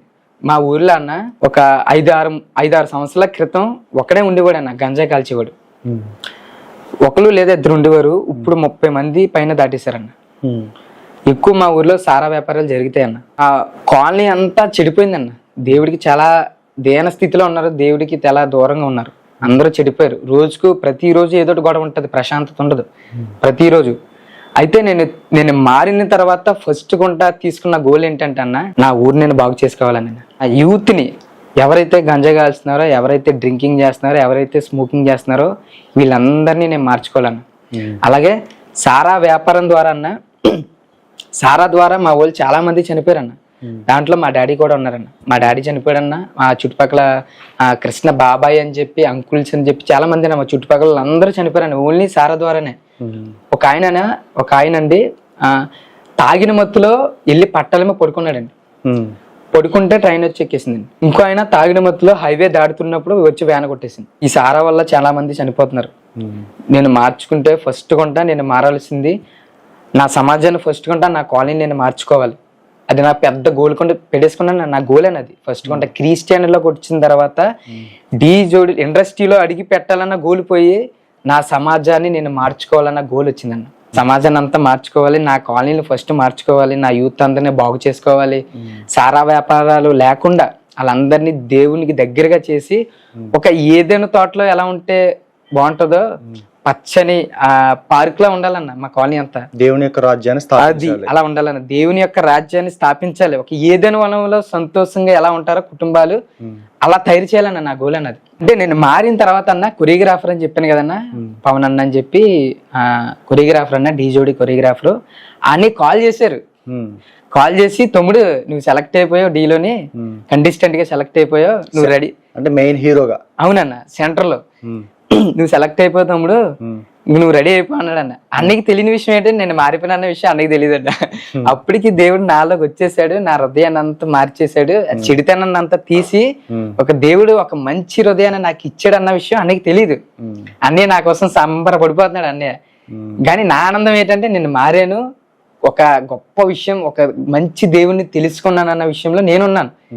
అప్పుడు అన్నయ్యకి నేను చెప్తాను, అన్నయ్య నన్ను క్షమించాలన్న, మీరు నా కోసం చాలా త్యాగం చేశారు, నిజంగా నన్ను తీసుకున్నారు, గానీ నేను మారిపోయినన్నా, ఇప్పుడు నేను డాన్స్ చేయలేనన్నా అనగానే అన్నయ్య ఆశ్చర్యపోయాడు నిజంగా. ఏంట్రా బాబు ఇంత మంచి పొజిషన్ వదులుకున్నావు, ఎంత హార్డ్ వర్క్ చేస్తావు, ఎంత మంది నీకు ఫాలోయింగ్ ఉంది, మన గ్రూప్ అందరిలో బెస్ట్ నువ్వే, నువ్వేటర్ ఎలా మాట్లాడుతున్నావు అని చెప్పి అందరూ డిఫరెంట్ గా చూసారన్న. నేను అన్నయ్యకి చెప్పానన్న, పవన్ అన్నకి చెప్పాను. అన్నయ్య చాలా బాధపడ్డాను అన్న, ఏడ్చాడు అన్న. నిజంగా ఏడిస్తే అన్నయ్య నిజంగా చాలా బాధపడ్డాను అన్న నేను కూడా. కానీ అన్నయ్య పాపం అప్పుడప్పుడు ఫోన్ చేసి, మధు ప్లీజ్ రే, ఒక్కసారి ఆలోచించరా, రే రాక వచ్చిన అవకాశం రా, ప్లీజ్ రా ఒక్కసారి ఆలోచించరా, రే పోతే పోనీరా, అంతక దాన్ని అంతగా పక్కన పెట్టరా, మతాన్ని పక్కన పెట్టి డాన్స్ చేసి కంటెస్టెంట్ అయ్యి మనం విన్నర్ అయిన తర్వాత మళ్ళీ ఆ మతాన్ని పుచ్చుకోరా అని కూడా అన్న. అంటే ఆయన ప్రేమను తెలుసుకున్నప్పుడు కానీ ఆయన నా కోసం పరలోకాన్ని విడిచిపెట్టి నా కోసం వచ్చాడా, నా కోసం ప్రాణం పెట్టాడా అని ఈ విషయాలు నాకు తెలిసినప్పుడు అన్న నిజంగా నేను చాలా గిల్టీ ఫీల్ అయ్యాను, బాధపడిపోయాను లోన్న. నిజంగా ఈయన నా కోసం వచ్చాడు, ఈయన కోసం నేను పవిత్రంగా బతకాలి అనే ఆలోచనే నా హృదయంలో గుద్దేసిందన్న. నిజంగా నేను చేసిన పాపాలన్నీ గుర్తుకొచ్చినాయి అన్న. ఎప్పుడైతే ఆయన ఈ బైబిల్ నేను చదువుకున్నానన్నా అప్పటి కానించి నాలో ఉన్న ప్రతి పాపం నన్ను బయట పెట్టినాయి అన్న. బైబిల్ బయట పెట్టింది అన్న. ప్రతి పాపం నేను చేసిన ప్రతిదీ పెట్టిందన్న. ఇప్పుడు పెట్టింది నేను కప్పుకోవాలంటే నేను బాప్తిసం తీసుకోవాలన్న. సో నాకు అవే 10 సార్లు గుర్తుకు రావడం వల్ల ఎన్ని పోవాలంటే ఏం చేయాలి, నా పాపాలు నాకు పదే గుర్తుకొస్తున్నాయి అన్న. నేను బ్రతకనివ్వట్లేదు, నేను పాపాల్లో సరిగ్గా నన్ను ఫ్రీగా ఉండలేకపోతున్నాయి. అయితే నేను ఇప్పుడు ఏం చేయాలో, ఇప్పుడు ఎన్ని కప్పుకోవాలంటే నేను చేయవలసింది ఒకటేనన్నా, అది బాప్తిసం తీసుకోవడం. అది దేవుని ద్వారా తెలుసుకున్నానన్నా. ఎప్పుడైతే ఈ బాప్తిసం తీసుకున్నానో అప్పుడు కానించి అప్పుడు నా మనసు తేలికైందన్న. ఒక ఆత్మీయతలో ఉన్నాను ఆ రోజుల్లో. నన్నే నడిపించేవాడు ఆయన. మెయిన్ కరోనా టైంలో ఇంట్లో ఉండడం, ఆ టైంలోనే దేవుడు నన్ను పట్టుకున్నాడు. ఇంట్లో రాకపోతే మారరేమో, నేను మారనన్నా. ఒకవేళ కరోనా రాకపోతే నేను ఉంటానా ఉండలేని కూడా నేను చెప్పలేను. ఈ కరోనా రావడం వల్ల నేను ఇంట్లో స్టక్ అయిపోవడం జరిగిందన్న. ఈ స్టక్ అవడం వల్ల నేను ఫోన్ నొక్కడం జరిగింది. ఈ ఫోన్ నొక్కడం వల్ల ఫోన్ ద్వారా బైబిల్ చదవడం స్టార్ట్ చేశాను నేను. ఈ స్టార్ట్ చేయడం వల్ల నా పాపాలు తెలిసిన తర్వాత నేను ఎలాగైతేనో దేవుళ్ళలోకి వచ్చి దేవుడు నా హృదయాన్ని మార్చి నన్ను టోటల్ గా క్లియర్ చేసాడు. ఆ మార్గాన్ని నుంచి తొలగించాడు. నాకన్నా డాన్స్ లో ఉన్నప్పుడు అన్నా నాకు బాగా మందు అలవాటు కూడా అప్పుడే అయిపోయింది అన్న. అమ్మాయిల పిచ్చి అలవాటు అయిపోయింది. ఒక మనీ అనేది పిచ్చి పడేసింది. మనీ కోసం నేను మోసాలు చేయడానికి కూడా సిద్ధపడే టైంలో ఆ దాంట్లోకి తీసిపోయింది నన్ను ఈ డాన్స్ అనేది. మంచి పేరు ప్రతిష్ట అయితే వచ్చిందన్న, కానీ దాంతో పాటు ఈ చెడు అలవాట్లు కూడా నాకు అలవాటు అయిపోయిందన్న. మెయిన్ విచిత్రం ఏంటంటే అన్న, ఈ బైబిల్ చదివిన తర్వాత ఎంతమంది అమ్మాయిలతో అయితే నేను చాట్ చేశానో, ఎంతమంది అమ్మాయిలతో అయితే నేను వలకరగా మాట్లాడానో, వాళ్ళందరికీ ఒక్కరిని కూడా వదలలేదన్న. వాళ్ళందరికీ దేవుని పరిచయం చేశానన్న. అందరికీ దేవుడి కోసం చెప్పాను. వాళ్ళు వింటారా వినరా అనే విషయం పక్కన పెట్టే, నేనైతే ప్రతి ఒక్కరికి దేవుడి కోసం చెప్పానన్న. ఈ బైబిల్ నేను మారిన తర్వాత అన్న నా ఫ్రెండ్స్ కూడా చాలా మంది మెసేజ్ చేశారన్న, రా బైబిల్ చదువుతున్నావు, ఆ బైబిల్ కోసం నీకేం తెలుసు, పాత నిబంధనలు ఎన్నో సంగతులు ఉన్నాయి, ఎందుకు ఆ బైబిల్లోనే చాలా మంది తప్పులు చేశారు, బైబిల్ ఒక బూతు పుస్తకం అని కూడా చెప్పారన్న. కానీ వాళ్ళకి తెలియని విషయం ఏంటంటే అన్న, బైబిల్లో తప్పులు పాపాలు చేసింది కేవలం భక్తులు మాత్రమే, మనుషులు మాత్రమే. దేవుడు ఒక్క పాపం చేయలేదన్న. ఎందుకన్నా సమాజానికి ఇంకా మొత్తం ప్రపంచానికే సవాల్ చేశాడన్న. నాలో ఒక్క తప్పు ఉంటే చూపించని చెప్పి ప్రపంచానికే సవాల్ చేశాడు. అలా సవాల్ చేసిన వ్యక్తుల్లో లేదా దేవుల్లో ఒక్కని చూపించన్నా చాలు. నేను నిజంగా అలా సవాల్ చేసిన వ్యక్తుల్లో లేదా దేవుల్లో ఒక్కళ్ళు చూపిస్తే నేను దేవుని విడిచిపెట్టి ఆ దేవుని నమ్ముకుంటాను. నిజంగానన్న. ఎప్పుడైతే నా చదువును పక్కన పెట్టేసి 3-4 సంవత్సరాలు అవుతుందో, ఎప్పుడైతే బైబిల్ పట్టుకున్నానన్న, ఆ బైబిల్ పట్టుకున్న తర్వాత ఫస్ట్ వచ్చిన థాట్ ఏంటంటే, నేను బాగా చదువుకోవాలని అప్పుడు పెన్న పట్టుకున్నాను. నిజంగా అప్పటి నుంచి నేను బాగా చదువుకోవాలని చదువుకుంటున్నాను. ఒకవేళ బైబిలే పరిచయం లేకపోతే నేను చదవడం ఎప్పుడు మానేసేవానన్న. చదవకుండా మానేసి పోరం బోకున అయిపోతుందే మనకు తెలిసి. బైబిల్ పట్టుకున్నాకన్నా నాకు చదువు బాగా అలవాటు అయిందన్న. ఒక సహోదరుని ప్రేమించాలి, ఒక శత్రువును ప్రేమించాలి, ఇంకా సమాజాన్ని ప్రేమించాలి, సమాజాన్ని కట్టుకోవాలి, కుటుంబాన్ని కట్టుకోవాలి, ప్రతిదీ మంచిగా చేయాలి, మంచిగా చూడాలి, ప్రతిదీ మంచిగానే పదాలు దీని ద్వారా నాకు అలవాటు అయిందన్న. అంతకుముందు నాలో అసలు మంచే లేదు అన్న. అయితే నేను కాలేజ్లో కూడా జాయిన్ అయ్యానన్న. ఇది నేను మారు మనసు పొందిన తర్వాత ఎక్కడ జాయిన్ అవుదామన్న ఆలోచించుకొని కాకినాడలో అయితే నేను జాయిన్ అయ్యానన్న. కాకినాడ పిఆర్ కాలేజ్ డిగ్రీలో నేను జాయిన్ అయ్యాను. ఈ జాయిన్ అయిన తర్వాత అప్పుడు నేను కఠినంగా దేవుని విషయంలో చాలా గట్టిగా ఉండేవాడిని అన్న, ఆత్మీయంగా ఉండేవాడిని. 10 మంది అమ్మాయిల్ని నా ముందు పెట్టినా ఒక్క కాలు కూడా ఆ అమ్మాయి కాలు కేసి కూడా నేను చూడను. అంత పరిశుద్ధంగా బ్రతికాను నేను ఆ రోజుల్లో. ఆ కొత్తలో ఒక్క అమ్మాయి వేసి కూడా నేను చూసేవాని కాదు. అంటే కాలేజీలో ఒక అబ్బాయి నన్ను కొట్టేశాడన్న, దవడమే కొట్టేస్తాడు చిన్న ఇష్యూ వల్ల. కొడితే అప్పుడు నాకు నిజంగా నాకు కొట్టాలనిపించింది, కానీ అప్పుడు నాకు ఆ టైంలో బైబిల్ గుర్తుకొచ్చి నీ శత్రువుని ప్రేమించాలనే ఆజ్ఞ గుర్తుకొచ్చి వెంటనే నేను దూరంగా వెళ్ళిపోయి అబ్బాయి కోసం ప్రార్థన చేశాను. అప్పటికి నా ఫ్రెండ్స్ ఫోన్ చేసి, ఎవరైనా నిన్ను ఎవరో కొట్టారంట కదరా, నీకు అంత మంచి పేరు ఉంది కాలేజీలో, ఎవరా నేను అవమానపరిచింది చెప్పు, మేము వాళ్ళు కొడేస్తామని చెప్తే వెంటనే వాళ్ళకి ఫోన్ చేసింది, మాట్లాడింది ఒకటే మాట అన్న, కొట్టింది నన్ను, నేనే అబ్బాయిని క్షమించేసాను, మీరు అబ్బాయిని ఏమనకండ్రా, మనం అలా ప్రేమించాలి, శత్రువుని కూడా ప్రేమించాలి, అదే గొప్ప మనిషి అని చెప్పి వాళ్ళకి కూడా చెప్పాను. అయితే నేను కాలేజ్ జాయిన్ అయ్యి కొన్ని రోజుల తర్వాత నా కోసం మా టీచర్ గారికి ఎవరో చెప్పారు, ఈ అబ్బాయి డీలో చేస్తున్నాడంట, ఈ అబ్బాయి ఇలా చేసాడంట అని చెప్తే ఆ మేడం నన్ను ఇబ్బంది పెట్టారన్న. అంటే తెలుగు మేడం సుజాత మేడం అని చెప్పి మేడం గారు, ఆ మేడం కల్చరల్ యాక్టివిటీస్ ఎక్కువ చేసేవారన్న. ఆ కల్చరల్ యాక్టివిటీస్ వల్ల ఇప్పుడు నేను డీలో చేసిన విషయం అర్థమైంది కదనా. ఇప్పుడు నా ద్వారా టీమ్ ని ఫామ్ చేద్దామని కాలేజ్ లో టీమ్ ని ఫామ్ చేసి ఈ కాలేజ్ తరపు నుంచి డాన్స్ ఆ కాంపిటీషన్ గట్రా తీసుకువెళ్దామని మేడం గోల్. అయితే నా కోసం చెప్పారన్న, ఆ మేడం వచ్చినప్పుడు క్లాస్ తీసుకునేవారు, ఆ క్లాస్ అయిపోయిన తర్వాత నన్ను పిలిచేవారు, పిలిచి ప్రతిసారి వచ్చి, మధు నువ్వు డాన్స్ రావంట కదా, నువ్వు ఇలాగా మన టీమ్ ని ఫామ్ చేయాలి, నీకు ఎంతమందిని ఇస్తాను వాళ్ళందరికీ డాన్స్ నేర్పించాలి అని చెప్పేవారు మేడం. మేడం నేను చెప్పేవాడిని, మేడం నేను డాన్స్ మానేసిన మేడం, నా జీవితాన్ని అంతా దేవునికి అంకితం చేసుకున్నాను, ఇంకా నేను నా లైఫ్ లో డాన్స్ చేయకూడదని నేను దేవునితోనే తీర్మానం చేసుకున్నాను మేడం, ప్లీజ్ మేడం నన్ను వదిలేయండి అని చెప్పి మేడం చెప్పాను.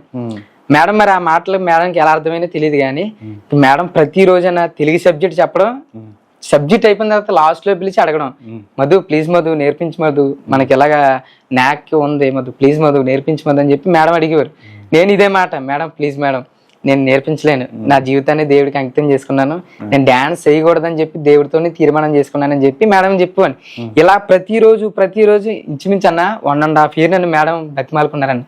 ఆ మేడం ఎవరంటే హెచ్ఓడి, తెలుగు డిపార్ట్మెంట్ కే హెచ్ఓడి. ఆ మేడం అని 1.5 years బతిమాలుకున్నాను, ఎక్కడ నేను డ్రాప్ అవ్వలేదు. నేను మేడం అదే అడగడం, నేను అదే చెప్పడం. అయితే ఒకసారి ఏం జరిగిందంటే అన్న, చాలా సార్లు స్టూడెంట్స్ నన్ను తిట్టారన్న, రే హెచ్ఓడి అయ్యి ఉండి మేడంని అన్నిసార్లు బతిమాలించుకుంటావా, నీకు అసలు డాన్స్ వచ్చా, నీకు అసలు ఇది వచ్చా అది వచ్చా, మేడం అంతసేపు అలా బతిమాలించుకొచ్చా అని చెప్పి చాలా మంది తిట్టారన్న.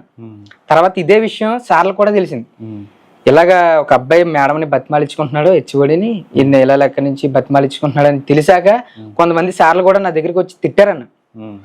తిట్టారు, రే హెచ్ఓడి ఆవిడ ఎంత స్థాయి, నీది ఎంత స్థాయి, ఒక మేడంని అలా బతిమాలించుకొచ్చా, హెచ్ఓడి మేడంని, ఆవిడ పెద్ద స్థాయి గల మేడం, ఎందుకు అలా బతిమాలించుకుంటున్నావు, నువ్వు డాన్సర్ అంట, పెద్ద తోపు అంట, ఈ పంట ఏది చూపించు, ఒకవేళ ఉంటే చూపించాలి కదా, ఏదో మతం అంట, ఎవరు చెప్పారు, ఏ దేవుడు చెప్పారో అలా చేయమని చెప్పి ఇలా తిట్టారన్న.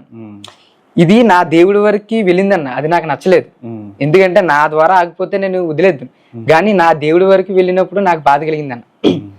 ఎలాగన్నా డాన్స్ ఒక్కసారి వేసి చూపించి నా టాలెంట్ ఏంటో చూపించి ఇంకా మళ్ళీ పక్క వచ్చేయాలి, ఎందుకంటే ఇది నా దేవుడి వరకు వస్తుంది, నా దేవుని దూషించే ఛాన్స్ ఉంటుంది అని చెప్పి ఒక్కసారి సంవత్సరంన్నర అడిగించుకున్నానన్న మేడంని. అప్పుడు నేను డాన్స్ అప్పుడేనన్నా నేను డాన్స్ మళ్ళీ చేయడం ఒకసారి చేశాను. అది నేను దేవునితో తీర్మానం చేసుకున్న తర్వాత ఇంచుమించు ఒక 3 సంవత్సరాలు డాన్స్ జోలికి వెళ్ళలేదన్న. అప్పుడు ఏ ఉద్దేశంతో చేశారు కూడా దేవుడికి తెలిసింది. అంటే నా ఉద్దేశం ఏంటంటే మళ్ళీ డాన్స్ లోకి వెళ్ళానా నీతిగా బతకలేను, పవిత్రంగా జీవించలేను, ఒక తప్పు చేయకుండా ఉండలేను, కన్ఫర్మ్ గా మళ్ళీ డ్రింకింగ్ అలవాటు అవుతుంది అన్న, మళ్ళీ అమ్మాయిలు అలవాటు అవుతారు. డాన్స్ అంటే ప్రతి అమ్మాయికి ఇష్టం అన్న. ఎంత అమ్మాయి అంటే ఉదాహరణకు చెప్పాలంటే మా ఊర్లో ఎమ్మెల్యే కూతురు కూడా నన్ను లవ్ చేసింది. అంటే ఇలా కొంతమంది ఉన్నారు, ప్రతి అమ్మాయికి నేను అంటే ఇష్టం, ఎందుకంటే డాన్స్ వల్ల. నేను మళ్ళీ డాన్స్ లోకి అడిగి పెట్టినాకో మళ్ళీ అందరూ నన్ను లవ్ చేయడం స్టార్ట్ చేస్తారు, మళ్ళీ నాకు అందరూ ఫోన్ చేయడం స్టార్ట్ చేస్తారు. అప్పుడు నాకు మళ్ళీ ఈ పవిత్రత అనేది పోతుంది. అప్పుడు దేవుడు నా జీవితంలోకి వచ్చి నా కోసం శిలువ త్యాగం చేశాడు కదన్నా, అది వ్యర్థం అయిపోద్దన్న భయంతో నేను దాంట్లోకి వెళ్ళలేదు. మీకు అర్థమైంది నా పాయింట్? దాంట్లోకి నేను వెళ్ళలేదు. ఈ వెళ్ళలేదన్న సమయంలో మేడం ఎప్పుడైతే ఇలా అన్నారో, మేడం అనిన తర్వాత నేను ఒకటే తీర్మానం తీసుకున్నాను, సరే డాన్స్ చేద్దాం, పవిత్రంగా చేద్దాం, అంటే ఈ జోలికి వెళ్ళకుండా, అమ్మాయిల జోలికి వెళ్ళకుండా, మనం ఆ నీతిని అవినీతిగా చేయకుండా జాగ్రత్తగా కాపాడుకుంటూ డాన్స్ చేద్దామన్న ఒక్క ఉద్దేశంతో నేను అడిగి పెట్టినాను. నాకు అర్థం కాకపోయింది ఏంటంటే అన్న, నేను తీసుకున్న తీర్మానం ఎప్పుడైతే మిస్ అయ్యానో, ఆ మిస్ అయింది కూడా దేవుని చిత్తం దాంట్లో ఉందన్న విషయం నేను గ్రహించలేకపోయినాను. నేను ఎంత బలవంతం చేసినా ఉండలేకపోయాను. ఏదో విధంగా తీర్మానం ఒక మిస్ చేసే స్థితికి వచ్చింది మేడం ద్వారా. మిస్ చేసిన తర్వాత డాన్స్ టీమ్ నేను ఫామ్ చేసుకున్నాను ఆ కాలేజ్లోనే. 2 సాంగ్లు కొరియోగ్రఫీ చేశానన్న ఓన్గాను. ఆ 2 సాంగ్లు కొరియోగ్రఫీకి మొత్తం కాలేజ్ అంతటికి నా పేరు మూత మోగిపోయిందన్న. ఎందుకంటే ఆ విధంగా నేను డాన్స్ని డిజైన్ చేశాను. అట్రాక్ట్ చూసినట్టు ప్రతి ఒక్కరు బుర్ర తిప్పకూడదు, అలా ఉండాలి ఒక కొరియోగ్రఫీ అంటే. అలా చేసి మొత్తం కాలేజ్లో 2 సాంగులతో కాలేజీలో మొత్తం అందరినీ నా వైపు తిప్పుకున్నాను. అప్పుడు మేడం ఏం చేశారంటే, నువ్వు 2 సాంగులు కాదు ఇంకా చేయాలి, మనకి నాక్ ఉంది, చూసావు కదా నీకు ఎంత పేరు వస్తుందో, సార్లు కూడా నిన్ను పొగుడుతున్నారు, మేడంలు కూడా, స్టూడెంట్స్ కూడా నీ పేరు మొత్తం మోగిపోతుంది కాలేజ్లో, నువ్వు ఈ టైంలో ఆగిపోకూడదు, ఇంకా నువ్వు ఎదగాలి, నీకు సపోర్ట్ చేస్తాను నేనని చెప్పి మేడం వాళ్ళు నన్ను గైడెన్స్ ఇచ్చేవారు కాలేజ్లో. ఈ గైడెన్స్ ఇచ్చిన తర్వాత ఇదే ఫ్లోలో సరేలే ఇప్పటి వరకు నేను పవిత్రంగానే జాగ్రత్తగానే చేశాను, అంటే అప్పుడు నేను పవిత్రంగానే చేశాను అన్న, జాగ్రత్తగా నీట్గానే డ్యాన్స్ చేశాను, అప్పుడు నేను పర్లేదు, ఇదే ఫ్లోలో మళ్ళీ చేద్దాం అని చెప్పి మళ్ళీ డిసైడ్ అయ్యాను. డిసైడ్ అయ్యి స్టార్ట్ చేసిన తర్వాత అప్పుడు బాయ్స్ కూడా యాడ్ అయ్యారు. ఇంచుమించు ఒక 10 మంది బాయ్స్, ఒక 15-20 మంది గర్ల్స్, మొత్తం ఈ టీం అంతా యాడ్ అయ్యారు. యాడ్ అయిన తర్వాత కొన్ని రోజులకి ఈ డ్యాన్స్ నాకు బాగా అలవాటయ్యి వాళ్ళు ఉన్న డాన్సర్లు అందరూ నాకు దగ్గర అయిపోయారన్న. దగ్గర అయిన తర్వాత ఎప్పుడైతే వాళ్ళు నాకు దగ్గర అయ్యారో అప్పుడు కానించి దేవుడి కోసం చెప్పడం స్టార్ట్ చేశాను అన్న. బాయ్స్ అందరికి, గర్ల్స్ అందరికి దేవుడి కోసం చెప్పడం స్టార్ట్ చేశాను. స్టార్ట్ చేసిన తర్వాత దాంట్లో కూడా కొంతమంది ఇప్పుడు బాప్తిసం తీసుకొని నా వెంట ఉన్నారన్న. మా ఫ్రెండ్ ఒకడు పవన్ అని చెప్పి తన డాన్స్ లో పరిచయమైన వ్యక్తి అన్న. డాన్స్ లో పరిచయమైన వ్యక్తే ఆ ఫ్రెండ్ ఇప్పుడు మారు మనసు పొంది బాప్తిసం తీసుకొని ఇప్పుడు సంఘాన్ని నడిపిస్తున్నాడు అన్న కాకినాడలో. నా బెస్ట్ ఫ్రెండ్ అన్న తనది కూడా చాలా మంచి సాక్ష్యం అన్న. ఆ డాన్స్ టీమ్ లో ఉండే ఇంచుమించు 4-5 వచ్చారన్న బాప్తిసం తీసుకున్న వాళ్ళు. అప్పుడు అర్థమైంది నాకు, అంటే దీంట్లో కూడా దేవుని చిత్తం ఉంది, అందుకే నేను తప్పాను అప్పుడు అర్థమైంది అన్న. అప్పటి వరకు నాకు అర్థం కాలేదు, కానీ తప్పాను. డాన్స్ లో ఎప్పుడైతే నేను మళ్ళీ అడిగి పెట్టానో కొన్ని రోజుల తర్వాత నేను లోకంలో కలిసిపోయాను. మళ్ళీ దాంట్లో ఉండి బయటికి రావడానికి చాలా ప్రయత్నాలు చేశాను, చాలా కష్టపడ్డాను. నా ఒపీనియన్ ఏంటంటే అన్న, బాగా చదువుకోవాలన్న, బాగా చదువుకొని మంచి గవర్నమెంట్ జాబ్ సాధించి దేవుని కోసం అవసరమైతే విడిచిపెట్టి అప్పుడు నేను దేవుని సేవ చేయాలన్న. ఎందుకంటే గవర్నమెంట్ జాబ్ ఎందుకు కావాలంటే చాలా మంది అనుకుంటున్నారన్న, తప్పుగా అనుకుంటున్నారు. ఎలాగంటే ఏమీ తోచక దేవునిలోకి వచ్చాడు, ఏమి సాధించలేక దేవునిలోకి వచ్చారని చెప్పి చాలా మంది అనుకుంటున్నారు కూడా అన్న. ఇది దేవునికి మహిమకరంగా ఉండదన్న. నిజంగా నాకు బాధ కలుగుతుంది. సో దీనికోసమన్నా నేను కన్ఫర్మ్ గా గవర్నమెంట్ జాబ్ సాధిస్తానన్న. గవర్నమెంట్ జాబ్ సాధించి నేను అప్పుడు దేవుని కోసం అవసరమైతే అది విడిచిపెట్టి దేవుని సేవ చేయాలన్న. ఈ యవ్వన వయసులో ఉండి ప్రతి ఒక్కరు ఆస్తులు ఎలా సంపాదించుకుందాం అని చెప్పి చేసుకుంటారన్న. కానీ నా గోల్ ఏంటంటే, అంటే నా వయసులో నా తీర్మానం ఏంటంటే, ఆస్తులు ఎలా సంపాదించుకుందాం అని కాదన్న, ఆత్మలు ఎలా సంపాదించాలన్న ఒక్క మంచి నిర్ణయం నేను తీసుకున్నాను. మా మమ్మీకి దేవుడి కోసం పెద్దగా తెలియదు అన్న, పెద్దగా చర్చ్ కూడా వెళ్ళదు, కానీ చాలా మంచిదన్న. నేను దేవుని పని మీద ఎక్కడికి వెళ్ళినా ఆ రాత్రి 1 గంట అయినా పర్లేదు, 2 గంటలు అయినా పర్లేదు, వచ్చినా ఆ టైంకి వచ్చినా కూడా మా మమ్మీ ఏమందన్న, ఒక్క మాట కూడా నన్ను ఏమనలేదు. నిజంగా కొంతమంది అయితే నాకు చెప్తారు, రే రారా దేవుని పనికి వెళ్దాం అని చెప్పి మారిన వాళ్ళే మళ్ళీ వాళ్ళు చర్చికి వస్తారు, సొంత కుటుంబస్తులు. కానీ వాళ్ళే మా మమ్మీ పంపించలేదురా, మా డాడీ పంపించలేదురా, మా డాడీ తిడుతున్నారా ఈ టైం అవుతుందని, మా మమ్మీ తిడుతున్నారా ఈ టైం అవుతుందని చెప్పి చాలా మంది అలా చెప్పి వాళ్ళు విన్నానన్నా నేను. కానీ మా మమ్మీ చర్చికి రాదన్న, దేవుడు అంటే తెలియదు పెద్దగా, కానీ దేవుని విషయంలో నాకు చాలా సపోర్ట్ చేస్తుంది అన్న. ఒక్కసారి కూడా తిట్టింది లేదన్న. మా డాడీ అన్న ఇప్పుడు వచ్చి నా లైఫ్లో ఒక్కసారి కొట్టాడన్న. అంతకుముందు ఎక్కడ ఒక్కసారి కూడా మా డాడీ కొట్టలేదన్న. చాలా మంచోడు అన్న. మా డాడీకి మించిన మంచోడు నా ప్రపంచంలో యేసుక్రీస్తుని పక్కన పెడితే ఎవరన్నా చూడలేదన్న. అంత మంచోడు అన్న, చాలా మంచోడు. ఇంకో విషయం అన్న, మా బెస్ట్ ఫ్రెండ్ అన్న పవన్ అని చెప్పి నా ప్రాణ స్నేహితుడు అన్న. ఎలాగంటే నిజంగా బైబిల్లో నేను దావీదైతే తన యోనాతాన్, అంత మంచి ఫ్రెండ్స్ అన్న. కలిసి ఉంటే దేవుని పనిలోనే కలిసి ఉందాం, చచ్చిపోతే దేవుని పనిలోనే చచ్చిపోతాం అని చెప్పి ఇద్దరు నిర్ణయం తీసుకున్నాం అన్న. మా ఫ్రెండ్ అంటే చాలా ఇష్టం అన్న నాకు. నా జీవితంలో నేను చేసిన పాపాల కంటే నేను చేసిన దేవుని పనిలో ఎక్కువ ఉండాలన్న. కాలేజీలో ఒక సంఘటన జరిగిందన్న. మేము కాంపిటీషన్కి వెళ్తుంటే ఒకసారి బైక్ మీద మా వెనకాల వచ్చేవాళ్ళు మమ్మల్ని గుద్దేశారు వచ్చి. అంటే ఒక ఆడావిడి ఒక మగ ఆయన బండి మీద వస్తున్నారు. మేము ఆ టైంలో సైడ్ నుంచి ఇలా వస్తుంటే మమ్మల్ని గుద్దేస్తే మా కాలుకి పెట్టుకుంటే స్టాండ్ ఉంటుంది కదన్నా, మనం కాలు పెట్టుకుంటాం. ఆ స్టాండ్ ఆవిడ కాలుకి తగిలేసి బ్లడ్ వచ్చింది. ఆ బ్లడ్ వస్తే నేను చూసి బాధపడి వెంటనే హాస్పిటల్కి తీసుకెళ్ళాను. నేను మా ఫ్రెండ్ కలిపి తీసుకెళ్ళాం. తీసుకువెళ్ళి కట్టించి అక్కడ మొత్తం అన్నీ చూసుకొని మేము నెంబర్ ఇచ్చామన్న. ఎందుకంటే పాపం కొంచెం బ్లడ్ తప్పు వాళ్ళదైనా మంచి మనసుతో మేము నెంబర్ ఇచ్చాం. చూడండి అమ్మ, ఏదన్నా సమస్య వస్తే మాకు కాల్ చేయండి, మేము అర్జెంటుగా కాంపిటీషన్కి వెళ్తున్నాం, మేము ఉండలేమని చెప్పి నెంబర్ ఇచ్చినందుకన్నా వాళ్ళు ఏం చేశారంటే రివర్స్లో మా మీద కేసు పెట్టారు. రివర్స్లో కేసు పెట్టారు అంటే మంచి చూపిస్తే చెడు ఎదురైంది మాకు. రివర్స్లో కేసు పెడితే ఆయన పోలీసు మాకు కాల్ చేశారు. ఆ కాంపిటీషన్లో ఉండేవాళ్ళు నేను ఎత్తలేదన్న. సాయంత్రం ఎస్ఐ గారు ఇంచుమించు 15 కాల్స్ చేశారు, నేను ఎత్తలేదు. తర్వాత రిటర్న్ కాల్ చేస్తే అర్జెంటుగా నువ్వు జైల్లోకి రా అన్నారు. పోలీస్ స్టేషన్గా అర్జెంటుగా నువ్వు కాకినాడ 2 టౌన్ పోలీస్ స్టేషన్కి రమ్మంటే, సార్ నేనేం చేశాను, అసలు తప్పు ఆవిడది, వాళ్ళే మమ్మల్ని వచ్చి గుద్దేశారు, తప్పు వాళ్ళది సార్, మేము ఇంకా వాళ్ళకి హెల్ప్ చేసాం, బ్లడ్ కట్టించి అన్నీ చూసుకొని అప్పుడు మేము పంపించాం, అదే పోతే నెంబర్ ఇచ్చాం సార్, ఏదైనా అవసరం అయితే కాల్ చేస్తారని, అంతేగాని కేసు పెడతారని నెంబర్ ఇవ్వలేదు. అనగానే అర్జెంటుగా నువ్వు రా, వాళ్ళు ఎక్కడ ఉన్నా నువ్వు రా అంటే వెంటనే నా కోసం జీప్ వచ్చింది సార్. హాస్టల్ వరకు జీప్ వస్తే జీప్ ఎక్కేసి వెళ్ళాను సార్. ఎందుకంటే నేను తప్పు చేయలేదన్న ధైర్యం ఉంది నాలో దేవుడు ఉన్నాడు. వెళ్ళాను సార్. వెళ్ళిన తర్వాత ఆవిడ మొత్తం కానిస్టేబుల్ అందరి ముందు, పోలీసులు అందరి ముందు, అక్కడ కంప్లైంట్స్ ఎవరైతే ఇస్తారో వాళ్ళందరి ముందు నన్ను అవమానంగా మాట్లాడాడు సార్. ఆ పోలీస్ ఎస్ఐ గారు తిట్టారు, నన్ను అందరి ముందు తిట్టాడు. నేను బాధపడలేదు సార్, ఎందుకంటే తప్పు చేయలేదన్న ధైర్యం నాలో ఉంది కాబట్టి నేను బలంగా ధైర్యంగా ఉన్నాను. ఏ రోజైతే ఆయన తిట్టాడో ఒక్క నెల తిరిగేసరికి కాలేజీలోని వాలీబాల్లో ఫస్ట్ ప్లేస్ మాది వచ్చిందన్న. ఆ ఫస్ట్ ప్లేస్ ఇవ్వడానికి ఆ ఎస్ఐ గారే వచ్చాడన్న. ఏ నోటితో అయితే తిట్టాడో అదే నోటితో నన్ను పొగిడిచ్చాడన్న నా దేవుడు. ఇంకో సంఘటన ఏంటంటే, ఒకసారి డ్యాన్స్ ప్రాక్టీస్ టైంలో మా ప్రిన్సిపల్ సార్ నన్ను తిట్టేశారన్న. అంటే కాలేజీకి లేట్గా వచ్చాను, అది కూడా టీ షర్ట్ వేసుకుని వచ్చానని. అంటే ప్రాక్టీస్ చేసేటప్పుడు టీ షర్ట్లు ఉండాలని, అప్పుడు మనం ఫ్రీగా చేయగలం. అయితే టీ షర్ట్ వేసుకుని వచ్చానని చెప్పి మొత్తం స్టూడెంట్స్ అందరి ముందు నన్ను తిట్టాడన్న. తిట్టిన తర్వాత మొత్తం నేను ఆ డ్యాన్స్ టీం అన్న, కాలేజ్ టీంని, మా పిఆర్ కాలేజ్ 10 మందికి తెలిసిలా నేను చేశానన్న. ఎందుకంటే డ్యాన్స్ ద్వారా కేవలం మేము రోజా మేడంని కూడా కలిసామన్న. ఎలాగంటే మా డ్యాన్స్ చూసి ఆవిడ ఫిదా అయిపోయింది, స్టేజ్ ఎక్కేసింది, మా దగ్గరికి వచ్చేసి. అలాగా డీలోనే చూస్తామన్న, బయట చూడలేం కానీ బయట చూపించాను. నేను పేపర్లో 4 సార్లు పిఆర్ కాలేజ్ తరపు నుంచి పేపర్లో 4 సార్లు పడ్డానన్న. అండ్ స్టేట్ గవర్నమెంట్ సర్టిఫికెట్లు 8 ఉన్నాయన్న, సెంట్రల్ గవర్నమెంట్ సర్టిఫికెట్లు 4 ఉన్నాయన్న. ఇవన్నీ నాకు ఇన్ని అచీవ్మెంట్స్ రావడం బట్టి నాకు సన్మానం చేశారన్న.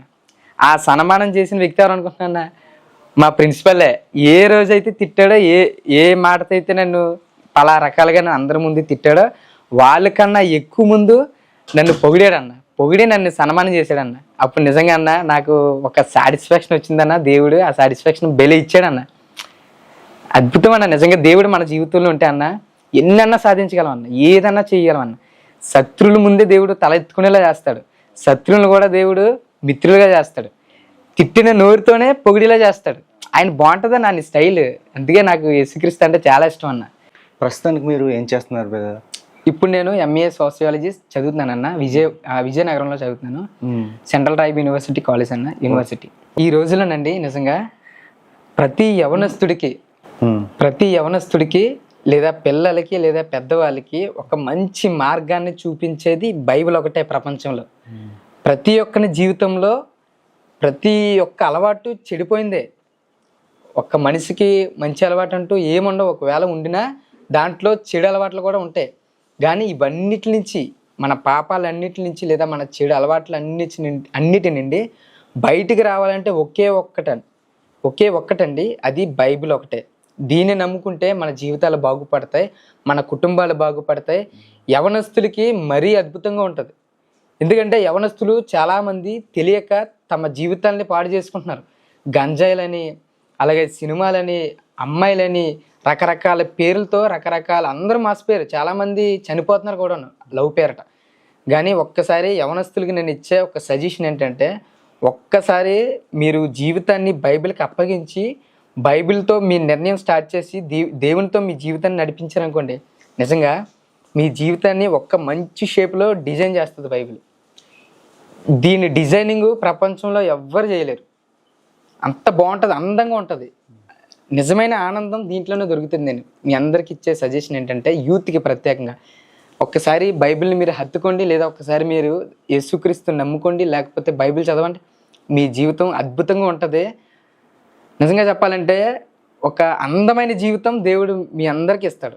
మీరందరూ బైబిల్ చదివితే, ఆయన చెప్పినట్లుగా పాటిస్తే. చాలా థ్యాంక్స్ బ్రదర్. ఇప్పుడు వరకు కూడా మీ అమూల్య సమయాన్ని ఇలా గడిపినందుకు, మీ సాక్ష్యాన్ని అనేక మందికి షేర్ చేసినందుకు ప్రత్యేకమైన వందనాలు చెల్లించుకుంటున్నాను. థ్యాంక్ యూ అన్న. నాకు చక్కని అవకాశాన్ని మీరు నిజంగా ఇచ్చినందుకు ప్రత్యేకంగా వందనాలన్న. మిమ్మల్ని కలిసినందుకు కూడా చాలా థ్యాంక్ యూ సో మచ్ అన్న. Praise the Lord. Thank you అన్న. వందనాలన్న.